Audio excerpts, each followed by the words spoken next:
Vegas Strip during its golden age. Frank Sinatra, Dean Martin, Sammy Davis Jr., Peter Lawford, and Joey Bishop, collectively known as the Rat Pack, owned these streets. Their shows packed houses, their presence guaranteed sold-out crowds. They represented the pinnacle of cool, the definition of charisma, and the embodiment of a brotherhood that transcended the stage.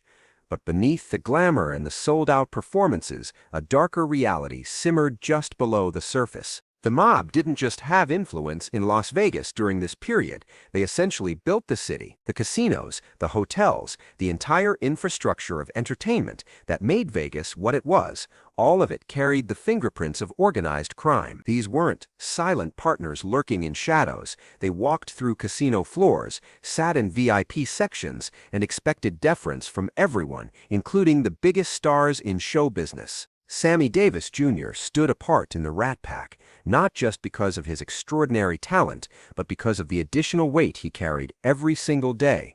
While his fellow performers dealt with mob pressure and the demands of fame, Sammy navigated an additional layer of complexity that his friends could never fully understand. In an era when segregation still poisoned American society, when interracial marriage remained illegal in many states, and when a black performer, no matter how talented, faced barriers his white counterparts never encountered, Sammy had already proven himself a survivor. His journey to the Rat Pack wasn't handed to him through connections or lucky breaks. Sammy earned every inch of that stage through raw talent that couldn't be denied. He sang with a voice that could silence a room. He danced with a precision and energy that left audiences breathless. He played multiple instruments with professional mastery. He did impressions that captured not just voices, but entire personalities. He acted. He connected with audiences on an emotional level that few performers ever achieve, and he did all of this while carrying the burden of being the first in so many spaces. Before the Rat Pack, before the Vegas residencies and the Hollywood films, Sammy faced venues that wouldn't let him enter through the front door, despite having his name on the marquee. He performed in theaters where he couldn't use the same facilities as white performers. He stayed in different hotels than his fellow cast members. The success, the fame, the recognition, none of it shielded him from the ugly reality of racism that defined that period in American history. But Sammy didn't just survive these indignities, he transformed them into fuel. Every closed door became motivation to kick down the next one. Every slight, every insult, every moment of being treated as less than equal made him work harder, perform better, and prove beyond any shadow of doubt that talent and humanity aren't determined by skin color. When Frank Sinatra brought Sammy into the Rat Pack, it wasn't charity or a publicity stunt. Frank recognized what everyone who truly paid attention already knew. Sammy was arguably the most talented performer in any room he entered. But Frank's invitation meant more than just adding another act to the lineup. It represented a public statement in an era when such statements carried real consequences. By making Sammy an equal member of the most famous entertainment group in America, Frank was declaring that their bond transcended the racist conventions of the day. Dean Martin understood this from the beginning. Dean, with his seemingly effortless cool and his laid-back demeanor, possessed a moral clarity that sometimes got overlooked beneath his casual persona. He didn't make grand speeches about equality or justice. He simply treated people with dignity and expected others to do the same.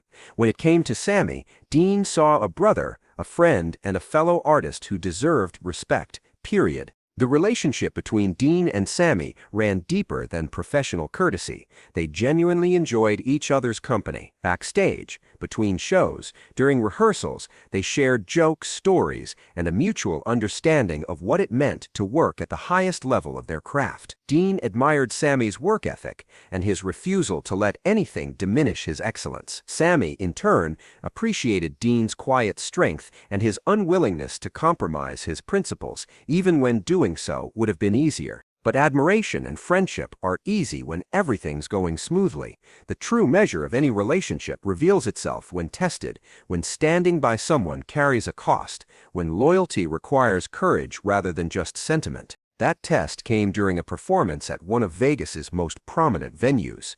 The showroom was packed, as it always was when the Rat Pack performed. The audience buzzed with anticipation.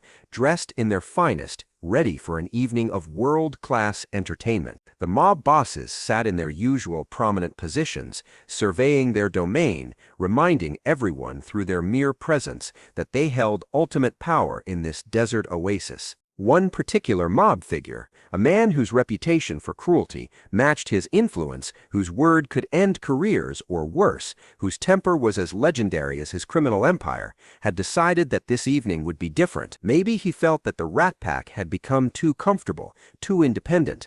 Maybe he wanted to remind everyone, including America's biggest stars, exactly who really controlled Las Vegas. Or maybe, most likely, his racism simply couldn't tolerate seeing a black performer treated as an equal to white stars on a stage in his casino. The performance was underway, the chemistry between the performers flowing as it always did, when this mob boss decided to make his move. Right in the middle of a number, he began directing racist slurs toward Sammy, not quietly, not subtly, but loud enough for people nearby to hear, loud enough to create discomfort, loud enough to disrupt the show and humiliate one of the world's most acclaimed entertainers. The moment hung there, toxic and dangerous. Everyone in proximity to this mob figure heard it.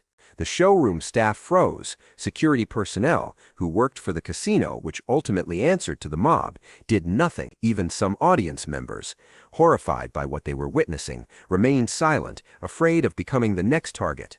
Sammy, consummate professional that he was, continued performing. Years of experience dealing with racism had taught him how to maintain his composure in the face of hatred. He'd learned to swallow insults, to keep smiling, to give audiences the show they paid for regardless of what poison was being directed at him. But everyone could sense the shift in energy. The magic of the performance was being corrupted by this act of deliberate cruelty. Dean Martin saw everything unfold. He watched this mob boss, this man who believed his power made him untouchable, who thought he could degrade Sammy without consequence, and Dean made a choice, not after careful consideration, not after weighing the risks, but immediately, instinctively, because some things don't require deliberation. Dean stopped the show, right there, mid-performance. He brought everything to a halt. The music stopped. The other performers turned to see what was happening. The audience, confused but sensing the gravity of the moment, went silent. Every eye in that showroom shifted to Dean Martin. What Dean did next would resonate far beyond that single evening. With complete calm, without raising his voice or making threats, Dean addressed the mob boss directly. He made it crystal clear that the disrespect towards Sammy was unacceptable. He stated, in terms that left no room for misinterpretation, that Sammy Davis Jr. was his friend and his equal, and that this behavior would not be tolerated in his presence. Then Dean delivered an ultimatum that shocked everyone in that room. Either this mob figure would leave immediately, or the Rat Pack would walk off that stage and never perform in that venue again. The audacity of this moment cannot be overstated. Dean wasn't just challenging a mob boss, he was doing so publicly, in that boss's own casino, in front of an audience of hundreds, with witnesses who would spread the story throughout Vegas before the night ended. Dean was putting his career, his safety, potentially his life on the line for a principal and for his friend. The showroom held its collective breath. The mob boss, accustomed to immediate compliance with his every whim, faced a scenario he hadn't anticipated. He could escalate, make threats, exercise the violent power everyone knew he possessed, but he'd also be doing so in front of all these witnesses, showing the world that he'd been defied by an entertainer and that his response was brutality rather than dignity. The calculations that must have run through that mob figure's mind in those suspended seconds, the understanding that backing down showed weakness, but that escalating would create an entirely different set of problems, that making martyrs of the Rat Pack would bring attention and consequences that even he might not be able to manage, all of it played out in the tense silence of that showroom. And then he left. The mob boss, whose word typically carried the weight of life and death in Las Vegas, walked out of that showroom. Dean Martin had called his bluff and won. The show resumed, but something fundamental had changed. What Dean had done wasn't just about defending Sammy in that specific moment. He'd made a statement about the limits of power, about the value of human dignity, about the lines that true friendship won't allow to be crossed regardless of cost. For Sammy, who had endured a lifetime of similar indignities, who had learned to navigate racism with grace and patience because survival often required it, Dean's action carried profound meaning. His friend hadn't just spoken up, he'd put everything on the line. Dean hadn't taken a poll or calculated the risks. He'd simply stood up because it was right, because Sammy's dignity mattered more than any potential consequence. The story spread through Vegas like wildfire. In the dressing rooms, the casino floors, the hotel bars, people talked about what Dean Martin had done. Some viewed it as inspirational, a moment when someone finally stood up to the mob's casual cruelty. Others saw it as reckless, unnecessarily dangerous, tempting a fate that could have ended very badly. But what couldn't be disputed was that Dean had fundamentally altered the dynamic. He demonstrated that friendship and principle could outweigh fear and self-preservation.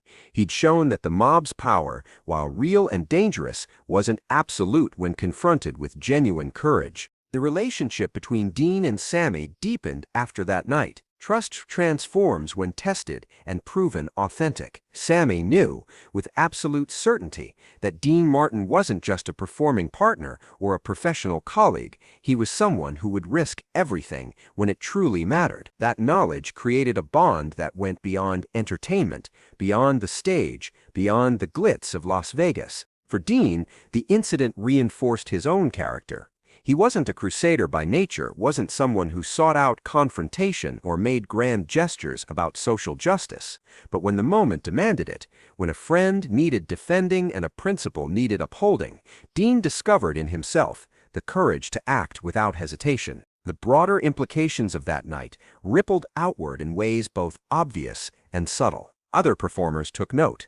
If Dean Martin could stand up to the mob in defense of a black colleague, what excuse did anyone else have for tolerating racism or injustice? The incident became part of Vegas lore, a story that got told and retold, growing in significance with each retelling because it represented something larger than just one confrontation. It demonstrated that change doesn't always come through legislation or grand movements. Sometimes it arrives through individual acts of courage, through moments when one person decides that enough is enough, that certain lines cannot be crossed, that some principles matter more than safety or career or even survival. The Vegas that existed in those years was a complicated place, simultaneously representing glamour and corruption, opportunity and exploitation, progress and profound injustice. The Rat Pack themselves embodied these contradictions.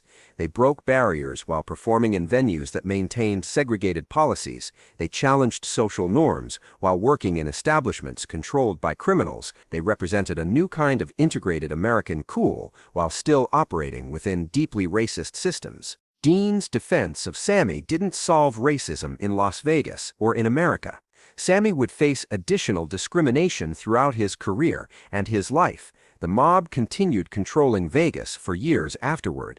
The civil rights struggle continued, requiring sacrifice, courage, and determination from countless individuals whose names never made headlines. But moments like the one Dean created matter because they demonstrate possibility. They show that individuals can make choices that honor dignity over convenience, friendship over self-preservation, and justice over compliance with unjust power structures. They inspire others to find their own courage when tested, to remember that silence in the face of cruelty makes us complicit, that standing up, even when risky, is sometimes the only morally acceptable option. The legacy of that night in Vegas extends to every moment when someone must decide whether to speak up or stay silent, whether to defend a friend or protect themselves, whether to challenge injustice or accept it as inevitable. Dean Martin, with his seemingly effortless cool and his laid-back persona, revealed something essential about character when it truly counts. He showed that real strength isn't about physical dominance or wielding power over others.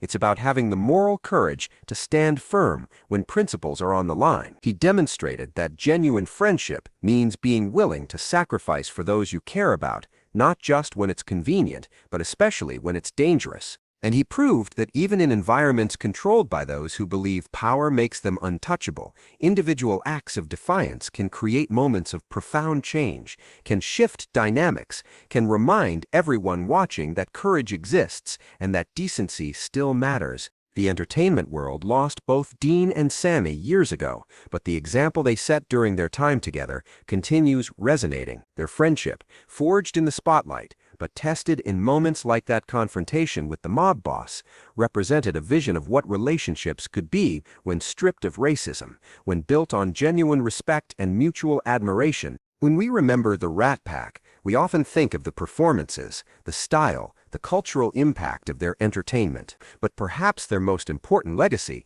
was showing through actions rather than words that loyalty means something, that friendship requires courage, and that standing up for what's right sometimes demands everything you have, and is worth it regardless of the cost. That night in Las Vegas, Dean Martin made a choice that defined not just a moment, but a relationship, a principle, and a standard for how people should treat one another. In doing so, he created a story that transcends its era, offering lessons about dignity, courage, and the power of standing firm in your convictions when it matters most.